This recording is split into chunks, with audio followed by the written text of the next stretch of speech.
بسم اللہ الرحمن الرحیم۔ السلام علیکم۔ درباری ٹی وی یوٹیوب چینل پر آپ سب کو خوش آمدید کہتے ہیں۔ میرا نام امینہ ہے۔ میری عمر 17 سال تھی اور میرے والد صاحب مولوی تھے۔ وہ بھی کوئی ایسے ویسے نہیں، نہایت ہی روایتی اور سخت قسم کے۔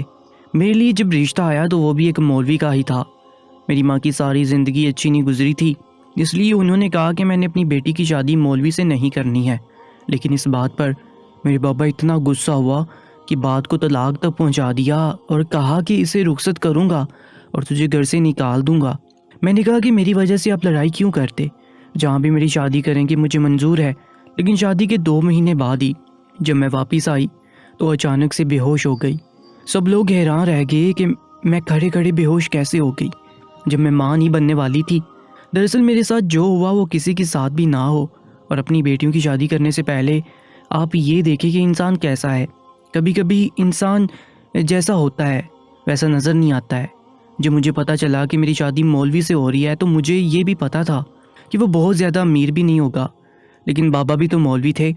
کسی سے پیسے مانگتے ہوئے بابا کو بہت زیادہ شرم آتی تھی۔ کچھ بچوں کو مفت میں بھی قرآن پڑھاتے تھے۔ اچھی بات تھی، لیکن گھر میں بھوک کے لالے پڑے ہوئے تھے۔ ہم لوگ بھوک سے مر رہے تھے اور بابا اپنی شرم لے کر پھر رہے تھے۔ اللہ یہ تو نہیں کہتا ہے کہ دنیا داری چھوڑو اور صرف اسلام کی طرف لگ جاؤ۔ دنیا میں آئے ہیں تو دنیا داری بھی نبھانی پڑتی ہے۔ ساری زندگی چاچا کی بیٹیوں کے اترے ہوئے کپڑے پہنے تھے اور ان کو دیکھ دیکھ کر جلتے رہے کہ وہ لوگ کتنے اچھے ہیں۔ میرے چاچو ایک سرکاری محکمے میں ملازم تھے اور ان کے پاس بہت پیسے ہوتے تھے۔ ان کے پاس ہر سہولت تھی۔ وہ ہم سے شکل میں بھی بدصورت تھی، لیکن ان کی قسمت خوبصورت تھی اور ہم لوگ خوبصورت تھے۔ لیکن کیا فائدہ، جب ہم پرانے کپڑے پہنتے تو ہماری خوبصورتی بھی پرانی لگنے لگتی تھی۔ ساری زندگی غربت میں ہی گزری تھی، اور جب اپنے شوہر کا گھر دیکھا تو حیران رہ گئی۔ اس کا گھر تو ہمارے گھر سے بہت بہتر تھا۔ یہاں پر تو زندگی کی ہر سہولت تھی۔ ٹی وی نہیں تھا، پر وہ تو مجھے پہلے ہی پتا تھا کہ نہیں ہوگا، کیونکہ وہ ہمارے گھر میں بھی نہیں تھا۔ لیکن باقی ساری چیزیں تھیں، اے سی بھی لگے ہوئے تھے۔ یہ لوگ ہم سے بہت اچھی حالت میں تھے۔ شاید اسی لیے میرے بابا نے یہ رشتہ فوراً قبول کر لیا۔ اور جب امی نے جا کر گھر دیکھا تو میری ماں بھی میرے بابا کے ساتھ کھڑی ہوگی۔ انہوں نے کہا کہ بہت اچھا رشتہ ہے، کوئی مسئلہ نہیں ہے۔ میری ماں تو بیچاری عورت تھی، تنگی کی ماری ہوئی تھی۔ ان کے لیے یہی بات بڑی تھی۔ اور اس کے بعد 1 مہینہ اچھے طریقے سے گزر گیا۔ میرے شوہر کی کچھ حرکتیں مجھے عجیب لگ رہی تھی۔ وہ کپڑے جوتے کے معاملے میں بہت زیادہ سخت انسان تھے اور مجھ سے سارا گھر بھی صاف کرواتا رہتا تھا۔ لیکن یہ سب چیزیں ایسی نہیں تھی جن کو سوچ کر میں یہ کہتی کہ میری زندگی برباد ہو گئی ہے۔ میرا شوہر ایک بہت عجیب کام کرتا تھا۔ وہ رات کو میرے کمرے میں نہیں آتا تھا۔ اس نے اپنا ایک الگ کمرہ بنا رکھا تھا، وہیں رات گزارتا تھا۔ لیکن جو مطلب اسے مجھ سے ہوتا تھا وہ دن میں پورا کروا لیتا تھا۔ اپنے حق لینے کے معاملے میں وہ سب سے آگے تھا، لیکن مجھے میرا کوئی حق نہیں دینا چاہتا تھا۔ ساری رات وہ کمرے میں نہیں ہوتا۔ مجھے اکیلے سونے کی عادت نہیں تھی۔ ہم غریب لوگ تھے۔ ہمارے گھر میں 2 ہی کمرے تھے، ایک میں امی ابو ہوتے تھے اور ایک میں اور میری 5 بہنیں ہوتی تھیں۔ تنگی تو ہوتی تھی، لیکن پھر بھی کبھی ڈر نہیں لگتا تھا۔ اکیلے سوتی تھی تو بہت ڈر لگتا تھا۔ ایک دن کیا مجھ سے غلطی ہوگی، میں نے ایک برا خواب دیکھ لیا اور میں ڈرتے ہوئے اپنے شوہر کے کمرے کے باہر چلی گئی۔ دستک دے دی، دروازہ تو اس نے نہیں کھولا۔ میں واپس کمرے میں آ گئی۔ مجھے لگا کہ وہ گہری نیند سو رہا ہے، لیکن تھوڑی دیر کے بعد وہ آیا تو ایسا لگ رہا تھا کہ جیسے سو نہیں رہا تھا۔ اس نے کہا کہ کیا ضرورت تھی کمرے کے دروازے پر دستک دینے کی، یہ کوئی وقت ہے دستک دینے کا؟ میں نے کہا کہ میں نے بہت برا خواب دیکھا تھا، مجھے نیند نہیں آ رہی تھی، مجھے ڈر لگ رہا تھا۔ اس نے کہا کہ برے خواب شیطان کی طرف سے آتے ہیں، 5 وقت کی نماز پڑھا کرو تو برے خواب نہیں آئیں گے، اور آئندہ اگر تم نے مجھے ڈسٹرب کیا تو مجھ سے برا کوئی نہیں ہوگا۔ میں نے کہا کہ آپ ایسا بھی کیا کر رہے تھے؟ سو رہے تھے، مجھے بھی نیند نہیں آ رہی تھی۔ اس نے کہا کہ میں جو بھی کروں وہاں پہ تم کون ہو مجھ سے سوال کرنے والی؟ میری ساس بھی کچھ نہیں بولتی تھی۔ میری ساس تو میرے شوہر سے بہت زیادہ ڈرتی تھی۔ مجھے لگا کہ یہ اچھی بات ہے، لیکن یہ اچھی بات نہیں تھی، کیونکہ میں اپنی ساس کو اگر شکایت لگا دیتی تو وہ کہتی تھی تم اپنے معاملات خود دیکھو، مجھے اس کے سامنے کھڑا نہیں کرو، میں کچھ بھی نہیں کر سکتی ہوں۔ انسان جب اپنے ماں باپ سے پوچھ کر شادی کرتا ہے، ان کی مرضی سے شادی کرتا ہے، تو اس میں ایک فائدہ ہوتا ہے کہ کل کو کوئی مسئلہ بنے تو وہ سب کو بتا سکتا ہے اور سارے اس کا ساتھ دیتے ہیں۔ جبکہ پسند کی شادی میں سب یہ کہتے ہیں کہ اپنی مرضی سے کی ہے نا تو آپ خود ہی برداشت کرو۔ ہم کیا کریں، میں بھی کسی کو یہ بات بتانا چاہتی تھی میرے شوہر کا رویہ میرے ساتھ کیسا ہے، لیکن نہیں بتاتی تھی کیونکہ میں بھی اسے بہت زیادہ ڈرتی تھی۔ 2 مہینے بعد میری بہن کی منگنی تھی، میں وہاں پر گئی اور اچانک سے بے ہوش ہو گئی، اور ایسی ہوئی کہ مجھے ہوش ہی نہیں آ رہا تھا کیونکہ میرا شوہر ساری رات مجھ سے ایسا کام کروانے لگا تھا جو کوئی بھی شوہر اپنی بیوی سے نہیں کرواتا۔ ایک دن اچانک اس نے کہا کہ میرے کمرے میں آؤ۔ میں جب اس کے کمرے میں گئی تو سامنے کا منظر دیکھ کر میرے قدموں تلے سے زمین نکل گئی۔ اس سے پہلے کہ میں چلا اٹھتی اس نے میرے منہ پر ہاتھ رکھ دیا۔ اس نے کہا کہ کیوں، پہلے ایسی چیز نہیں دیکھی ہے تم نے، فلموں میں تو دیکھی ہوگی۔ میں نے کہا کہ ان ساری چیزوں کے ساتھ کیا کر رہے ہیں، یہ سب کچھ کیا ہے، مجھے بہت ڈر لگ رہا ہے۔ وہاں ایسی چیزیں پڑی تھی جو میں نے کبھی نہیں دیکھی تھی اور فلموں اور ڈراموں میں بھی نہیں دیکھی تھی، صرف ان کے بارے میں سنا تھا۔ ایک لڑکی رہتی تھی ہمارے محلے میں، کبھی کبھی اس کے گھر جا کے ٹی وی دیکھتے تھے جب 10-12 سال کے تھے، شاید تب کہیں دیکھی ہوگی، لیکن آج اپنی آنکھوں کے سامنے دیکھ کر حیران رہ گئی۔ روشنی بھی کم تھی بلکہ لال رنگ کی روشنی تھی، اور میرے شوہر کے کپڑے ایسے تھے کہ وہ بالکل بھی مولوی نہیں لگ رہا تھا۔ اس نے مجھے عجیب نظروں سے دیکھا اور مجھے ایک جگہ بٹھا دیا۔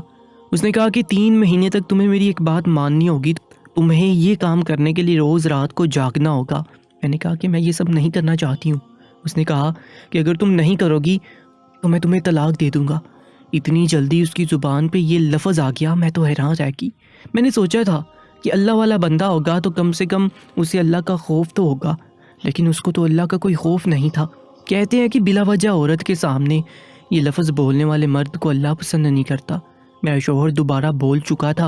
اس نے کہا کہ بات مانتی ہو تو بیٹھو، نہیں تو تمہارے گھر بھیج دوں گا۔ میں اس کمرے میں بیٹھ گئی۔ میں نے کہا کہ ٹھیک ہے، جو کہو گے کروں گی۔ میرے پیچھے 4 بہنیں بھی تھیں، میری شادی کو ابھی 6 مہینے بھی نہیں ہوئے تھے۔ اگر میں طلاق لے کے چلی جاتی تو پھر ان سب کا کیا ہوتا، اور زمانہ تو مجھے برا کہتا ہے، اسی لیے میں نے اس کی بات مان لی۔ لیکن صبح ہوئی تو میری ساس میرے سر پر کھڑی تھی۔ اس نے کہا کہ بیٹا کیا ہو گیا ہے، تم تو صبح صبح جاگ جاتی تھی۔ پیچھے سے میرا شوہر بھی بولا کہ میں خود اس کو کب سے جگا رہا ہوں، یہ اٹھ نہیں رہی ہے۔ میں حیران تھی کہ اس نے کہا تھا کہ یہ بات کسی کو بھی پتہ نہیں چلنی چاہیے۔ میں نے کہا کہ معافی چاہتا ہوں، نہ جانے کیسے اتنی دیر تک سوتی رہ گئی۔ ساس نے کہا کوئی بات نہیں، کبھی کبھی ہو جاتا ہے، آ جاؤ کام کر لو۔ میں پورا دن چکر کھاتی رہتی تھی کیونکہ ساری رات میں جاگتی رہتی تھی۔ کبھی میرے سے کچھ غلط ہو جاتا اور کبھی کچھ غلط ہو جاتا۔ ایک دن دودھ میں چینی کی جگہ نمک ڈال دیا اور سالن میں نمک کی جگہ چینی ڈال دی۔ میری ساس نے 1-2 دفعہ تو برداشت کیا، اس کے بعد شور ڈال دیا۔ میں نے کہا کہ اچھی بھلی لڑکی لے کے آئے تھے، اچانک سے پاگل کیسے ہو گئی ہے؟ اس نے تو نقصان کرنا شروع کر دیا۔ دیکھو بیٹا، میرے بیٹے کی حلال کی کمائی ہے اور تم ہو کہ اس کی کمائی ضائع کر رہی ہو۔ 2 کلو تک دودھ ضائع کر دیا، 2 ٹائم کا آٹا گرا دیا، مسالے چینی نمک گیا، وہ الگ۔ اس لڑکی کو کیا ہو گیا ہے؟ انہی دنوں میرے ماں باپ گھر آئے تو میری ساس نے شکایت لگا دی کہ آپ کی بیٹی کو تو گھر کا کوئی کام نہیں آتا۔ وہ حیران رہ گئی، انہوں نے کہا کہ یہ تو ہماری بیٹی ہے، اس نے تو سارا گھر سنبھالا ہوا تھا۔ میری ساس نے کہا کہ آپ جھوٹ بول رہے ہیں، میرا کوئی گھر نہیں سنبھال رہی ہے، یا پھر جان بوجھ کر کر رہی ہے تاکہ میں اس کو کوئی کام کہنا ہی چھوڑ دوں۔ مجھے اتنی شرمندگی ہو رہی تھی۔ میری ماں نے بھی مجھے باتیں سنائیں کہ تمہارا دھیان کہاں رہتا ہے، شوہر کے پیچھے تو نہیں پڑی رہتی ہوں۔ میں اس بات پر خاموش ہو گئی۔ انہوں نے کہا کہ جو عورت شوہر کے پیچھے جاتی ہے شوہر اس کو اچھا نہیں سمجھتے۔ میں کیا بتاتی ان کو کہ کیا ہو رہا ہے؟ میرے شوہر نے تو مجھے ایسے مقام پہ لا کے چھوڑا تھا کہ میں اب یہ بات کسی کو بتا بھی نہیں سکتی تھی کہ میں ساری رات جاگ کر کیا کرتی تھی۔ بالآخر میں نے یہی کہہ دیا کہ غلطی ہوگی مجھ سے، ہوش نہیں تھا، آئندہ غلطی نہیں کروں گی، آپ لوگوں کو شکایت کا موقع نہیں ملے گا۔ لیکن ایک انسان اگر ساری رات نہ سوئے تو پھر سارا دن بھی نہ سوئے تو اس کو کیا ہو جائے گا؟ یہ تو آپ لوگ خود بھی سمجھ سکتے ہیں کہ اس کی حالت کیسی ہو جائے گی۔ رات کو پھر مجھے نیند آنے لگتی تو میرا شوہر میرے منہ کے اوپر پانی کے چھینٹے مارتا اور اپنے کام میں لگا رہتا، لیکن اس سب کے بدلے وہ مجھے بہت سارے تحفے تحائف لا کے دے رہا تھا۔ میرے پرس کو ہمیشہ پیسوں سے بڑھ کر رکھا تھا۔ ایک دن میں اپنے گھر گئی تو میری بہنوں نے دیکھ لیا۔ انہوں نے کہا کہ آپ کے پاس اتنے سارے پیسے ہیں۔ میں نے کہا لینے ہیں تو لے لو، مزے کرو، مجھے کوئی پرواہ نہیں تھی، چونکہ میرا شوہر مجھ سے حساب نہیں مانگتا تھا۔ جو سب وہ میرے ساتھ کر رہا تھا نا، اس کے بدلے میں پیسے کچھ بھی نہیں تھے۔ میری ماں نے مجھے آج غور سے دیکھا تو ان کو بھی احساس ہو گیا۔ انہوں نے کہا کہ تمہاری صورت بدلی ہوئی ہے، تمہاری آنکھوں کے نیچے ہلکے پڑ گئے ہیں، بیمار لگ رہی ہو، امید سے تو نہیں ہو، تمہیں چکر بھی بہت آتے ہیں۔ میں نے کہا کہ نہیں، ایسا کچھ نہیں ہے۔ وہ مجھے ڈاکٹر کے پاس لے گئی. ڈاکٹر نے چیک کیا, اس نے کہا کہ نیند کی کمی ہے, امید سے نہیں ہے. میری ماں اس بات پر ہنسنے لگی, کہنے لگی کہ شادی کے بعد تو نیند پوری نہیں ہوتی, شوہر ساری رات جگاتا ہے. ان کو کیا پتا تھا کہ میرا شوہر مجھے واقعی ساری رات جگاتا تھا, لیکن وہ صرف اتنی باتیں سمجھی تھی, ان کو پوری بات کا پتہ نہیں تھا. بس میری زندگی عذاب ہو گئی تھی اور اسی طرح سے دن گزر رہے تھے. یہ سب تو اپنی جگہ تھا. ایک دن میرے شوہر نے مجھ سے ایک عجیب فرمائش کر دی. میں نے کہا کہ نہیں, میں تمہاری ہر بات مان رہی ہوں, لیکن یہ نہیں کر سکتی. اس نے کہا کہ تمہیں یہ کرنا ہوگا, اور اس نے میرے ہاتھ کو زور سے پکڑا اور اس کے بعد میرے منہ سے چیخ نکل گئی. صبح میری ساس نے دیکھا میرے بازو پر پٹی بندھی ہوئی تھی. انہوں نے کہا کہ یہ کیا ہو گیا تمہیں؟ میں نے کہا کہ کچھ نہیں. انہوں نے کہا کچھ نہیں کیا ہوتا ہے, کیا ہوا ہے, بتاؤ مجھے, دکھاؤ. لیکن میں ان کو دکھا بھی نہیں سکتی تھی. انہوں نے کہا کہ کہیں خود کو تو نہیں مار لیا ہے کہ کہیں گھر کے کام نہ کرنے پڑے. میں نے ان کو کہا کہ میری بالکل بھی ایسی عادت نہیں ہے, میں نے ساری زندگی گھر کے کام کیے ہیں, آپ تو مجھے بہت زیادہ غلط سمجھ رہی ہیں. میری ساس نے کہا پھر بتاؤ کیا بات ہے, اگر میرے بیٹے کی کوئی بات ہے تو مجھے بتا دو. میں نے کہا جی ان کی بات ہے, انہی کی وجہ سے یہ سب کچھ ہو رہا ہے, وہ مجھے ساری رات سونے نہیں دیتے ہیں. میں نے بس اتنا کہا. میری ساس نے کانوں کو ہاتھ لگا لیا. میں نے کہا کہ میرا تو مولوی بچہ تھا, کیسی لڑکی لے آئی ہوں, اس کو خراب کر دیا اس نے, اور وہاں سے چلی گئی. میں حیران رہ گئی, وہ کیا کہہ رہی تھی, انہوں نے تو میری بات ہی نہیں سنی. اگلے دن پہلے محلے سے کوئی عورت آئی جو ان کی رشتہ دار بھی تھی اور دوست بھی. ان کو بھی یہ باتیں بتانے لگی کہ اس نے میرے بیٹے کو خراب کر دیا. اس نے کہا کہ عورت کہاں مرد کو خراب کرتی ہے, تمہیں خود نہیں پتا کہ مرد ہی ایسے ہوتے ہیں. میری ساس نے کہا کہ نہیں, میرا بیٹا بالکل بھی ایسا نہیں ہے, ہمارے گھر میں ٹی وی بھی نہیں ہے.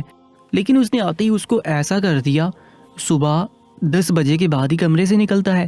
عورت کو جانے میری ساس نے کیا کہا ہلکی آواز میں کہ وہ اپنے کانوں کو ہاتھ لگانے لگی. میں نے کہا کہ مجھے ہی بدنام کر رہے ہیں, اب میں کیا کروں. میرے شوہر نے کہا تھا کہ یہ کام 3 مہینے تک کرنا, اس کے بعد نہیں کرنا. 3 مہینے پورے ہونے والے تھے اور 3 مہینے پورے ہو گئے تو میں نے اللہ کا شکر ادا کیا.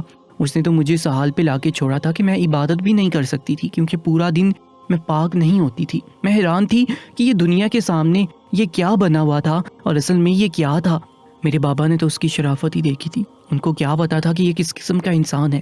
جو میرے شوہر نے اپنا کام کر لیا تو میں نے کہا کہ میں جاؤں اپنے کمرے میں, بس آج 3 مہینے پورے ہو گئے ہیں. اس نے کہا کہ نہیں, ابھی تو یہ کام 3 مہینے کے لیے اور بھی کرنا ہے. میرے رونگٹے کھڑے ہو گئے اور میں نے کہا نہیں, میں یہ سب نہیں کروں گی, تو تم میری زندگی برباد کر رہے ہو.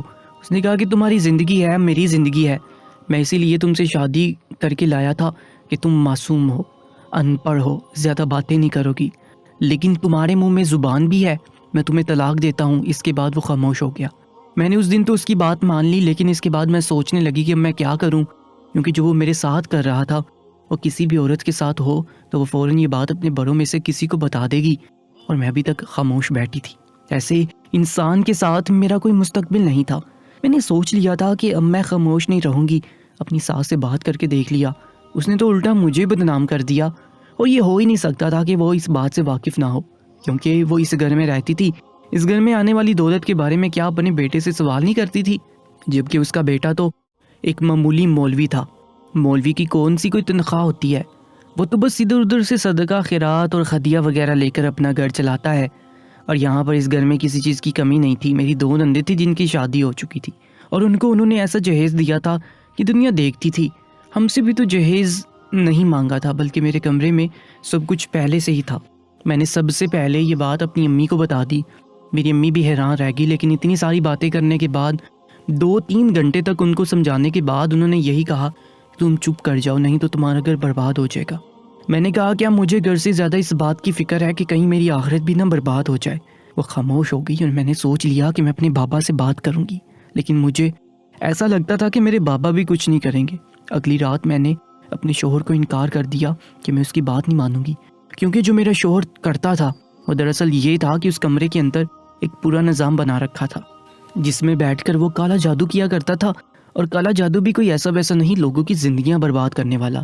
اس نے ساری زندگی یہی کیا تھا. اس نے بہت جگہ سے تعلیم حاصل کی تھی اور اس کے اندر اتنی برائی بھری ہوئی تھی کہ اس برائی کی طاقت سے وہ اس طرح کے غلط کام کرتا تھا جو کہ اثر انداز بھی ہوتے تھے. اور اس نے کسی بہت بڑے خاندان کی عورت پر جادو کرنا تھا جو ایک بہت ہی بڑے خاندان کی بہو تھی, اور بیٹا اسے اپنی پسند سے لے کر آیا تھا, لیکن وہ بڑا خاندان اسے مروانا چاہتا تھا. یہ ایک 3 مہینے کا عمل تھا جس کے لیے اسے ایک عورت کی ضرورت تھی، اور اس نے مجھے استعمال کیا۔ وہ مجھے ایک گول دائرے میں بٹھا دیتا تھا اور میرے ہاتھ پر ایسی معیوب چیز رکھ دیتا تھا جس کا نام لینا نہیں چاہتی، جس کی وجہ سے میں پورا دن پلید رہتی تھی۔ اور اس کے بعد 3 مہینے تک روز یہی سب کرواتا۔ پوری رات مجھے جاگنا ہوتا تھا اس کام کے اسے لاکھوں روپے ملے، تبھی تو وہ مجھے اتنی ساری چیزیں لے کے دے رہا تھا تاکہ میں اپنا منہ بند رکھوں، اور میری جگہ کوئی اور ہوتی تو شاید اپنا منہ بند رکھتی۔ میں بھی تنگی سے آئی تھی، غربت میں رہی تھی، میں نے زندگی میں کبھی کوئی اچھی چیز نہیں دیکھی تھی، اور اس طرح سے مجھے سب کچھ مل سکتا تھا۔ لیکن میں ایک مولوی کی بیٹی تھی، میرے اندر خدا کا خوف تھا، اس لیے میں نے سوچ لیا کہ میں اس کی بات نہیں مانوں گی۔ جب میں نے انکار کیا تو اس نے مجھے بہت مارا اور زبردستی مجھے وہاں بٹھا دیا۔ جو وہ مجھے کہتا کہ میں تمہیں طلاق دے دوں گا تو میں اسے چلا کر کہتی کہ ہاں دے دو مجھے طلاق، لیکن وہ نہیں دیتا، کیونکہ وہ صرف مجھے ڈرانے کے لیے یہ لفظ بولتا تھا۔ اسے پتا تھا کہ اگر ایسا ہو گیا تو اس کو پھر کوئی عورت آسانی سے نہیں ملے گی، اور میں بھی اس کے بارے میں سب کو بتا دوں گی۔ میں اپنے کمرے میں چلی گئی اور کمرے کو اندر سے بند کر لیا اور شور نہ ہو اسی لیے کوئی حرکت نہیں کی، اور یہ رات اسی طرح گزر گئی۔ صبح میں اٹھ کر وہاں سے بھاگ گئی۔ میری ساس نے دیکھا کہ میں بھاگی ہوں، اس نے شور ڈال دیا کہ میری بہو بھاگی ہے۔ اب تو میری جان پہ بن گئی تھی، کیونکہ میری ساس نے مجھے بھاگتے ہوئے دیکھ لیا تھا۔ میں نے اپنے بابا کو سب کچھ بتا دیا۔ مجھے پورا یقین تھا کہ میرا ساتھ نہیں دیں گے، لیکن میرے بابا برے انسان نہیں تھے۔ جب ان کو یہ پتا چلا تو انہوں نے صرف اتنا پوچھا کہ کوئی لڑائی ہوئی ہے شوہر سے، اور جھوٹ تو نہیں بول رہی۔ میں نے کہا کہ نہیں، میں نے وہ نشان بھی دکھایا جہاں سے اس نے میرا بازو کاٹ دیے تھے، یہ بھی اس عمل کا حصہ تھا۔ میرے بابا غصے سے لال پیلے ہو گئے۔ انہوں نے مجھے کہا کہ چپ چاپ اپنے گھر میں بیٹھ جاؤ، اس کے بعد تمہیں کیا کرنا ہے یہ میں تمہیں بتاؤں گا۔ اور یہ بات کرنے کے لیے کچھ آدمی لے کر اس کے گھر میں چلے گئے، اور وہ کمرہ بھی دیکھ لیا۔ سارے محلے کے سامنے میرے شوہر کی حقیقت آ گئی۔ یہ محلہ شریفوں کا تھا، ان سب نے شور ڈال دیا کہ تم یہاں پر اس طرح کی مکروہ حرکتیں کرتے ہو، کل کو ہمارے اوپر بھی کوئی عذاب آ جائے گا، ہم تمہیں اس محلے میں نہیں رہنے دیں گے۔ سارے محلے والوں نے یہ نتیجہ نکالا کہ ان لوگوں کو وہاں سے نکال دیا جائے اور مجھے اس شخص سے آزاد کروا لیا جائے۔ ایسا ہی ہوا، اس شخص کو اس کی ماں کو محلے سے نکال دیا گیا، اور پھر محلے کی جو مسجد کی کمیٹی تھی اس میں سے ایک شخص نے یہ کہا کہ وہ مجھ سے شادی کرنے کو تیار ہے۔ اس کی بیوی ضرور تھی لیکن اسے اولاد نہیں تھی، اس لیے اس نے مجھ سے شادی کر لی۔ بہرحال اس کی بیوی بہت اچھی تھی اور وہ خود بھی اللہ والا بندہ تھا۔ میں ایک برے انسان کے چنگل سے نکل کر ایک اچھے انسان کی بیوی بن گئی اور اپنی زندگی میں خوش ہوں۔ یہ تو میرے باپ کی یا میری اپنی کوئی نیکی تھی جو جلدی ہی میں سب سے نکل گئی، نہیں تو میری ساری زندگی برباد ہو جاتی اور میری آخرت بھی۔ یہی کہنا چاہوں گی کہ اپنی بیٹیوں کی شادی کرنے سے پہلے لوگوں کو اچھی طرح دیکھ لیں۔ آج کل جب تک لوگوں کے ساتھ رہتے نہیں تب تک پتہ نہیں چلتا کہ وہ کس قسم کے لوگ ہیں، لیکن پھر بھی کچھ بھی کریں، کسی بھی طرح ان کا پتہ کروائیں، پوچھ تاچھ کریں، محلے والوں سے پوچھیں گے، لیکن اپنی بیٹیوں کو آنکھیں بند کر کے کسی کے حوالے نہ کریں۔ آج کی سچی کہانی کے بارے میں ہمیں اپنی قیمتی رائے سے ضرور آگاہ کیجیے گا، اور ایسے ہی سچے واقعات کے لیے ہمارے YouTube چینل کو سبسکرائب کر لیجیے گا۔ اپنا بہت زیادہ خیال رکھا کریں۔ اللہ نگہبان۔